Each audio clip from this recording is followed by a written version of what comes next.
This pattern of torment persisted through his teenage years, a relentless cycle of exclusion and abuse.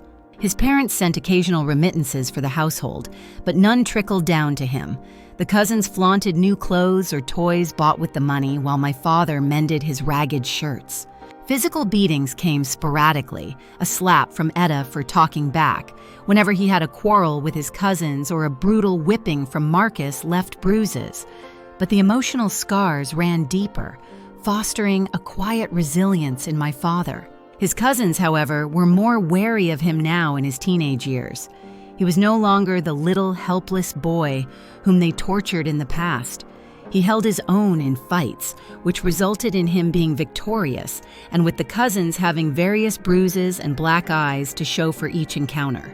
At 20, a flicker of independence ignited when he landed a job on a neighboring banana farm, rising early to pick clusters under the foreman's watchful eye.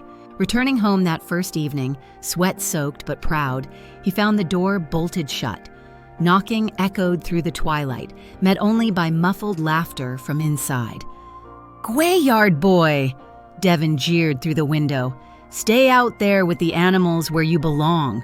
Heart heavy but resolve steeled, my father walked away that very night, renting a cramped room in a nearby tenement from a kind widow named Miss Ruby. Etta, furious at his defiance, stormed over the next day, demanding the landlord evict him for being ungrateful trash. But Miss Ruby stood firm, and my father held his ground. It was in those humble quarters that fate turned kinder. At a local market, he met Sophia, a warm-hearted seamstress with a laugh like sunshine breaking through rain clouds. Their courtship was simple: shared walks along the river, stories exchanged under starlit skies. They married quietly, and soon Sophia bore their child, me, a beacon of hope in my father's hard-won life. Though the scars of his youth lingered, my father sang his songs of perseverance to me, vowing that no shadow of his past would dim my future. In 1970, my parents decided to move from St. Thomas. After leaving the hills of St. Thomas behind, my father and my mother set their sights on Kingston, the bustling heart of Jamaica where opportunities, though hard-won, seemed brighter than the quiet struggles of rural life. They arrived as a young couple with little more than dreams, a few clothes bundled in a crocus bag, and me, their small child, clinging to my mother's skirt. The city greeted them with its noise, its heat, and its relentless pace: horn-blaring taxis, market vendors shouting prices, and the constant rhythm of life unfolding on crowded streets. They rented a single room in a tenement yard owned by my father's parents, Rupert and Clara. My granduncle, at time was the agent for the property, gave my father permission to live there.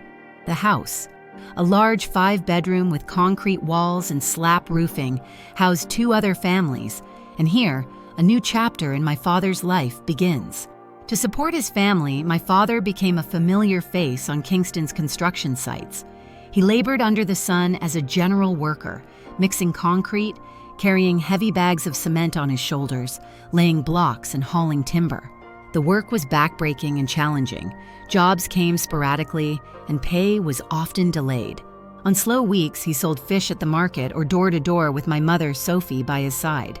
Every dollar was stretched thin. They bought ground provisions in bulk when they could, cooked one-pot meals on kerosene stove, callaloo, rice and peas, or salted mackerel with boiled green bananas, and saved every cent for rent, my school shoes, and the occasional doctor's visit. Evenings in their one room were quiet but tense. The light flickered as they counted coins on the table, deciding what could wait another week. Yet through it all, they held each other up. My mother rubbing my father's sore shoulders after a long day. My father bringing home a small treat like a ripe mango or a piece of bulla bread when money allowed. Want more stories? Subscribe to our YouTube channel, follow us on Facebook and TikTok, like and share our videos. Thank you for watching.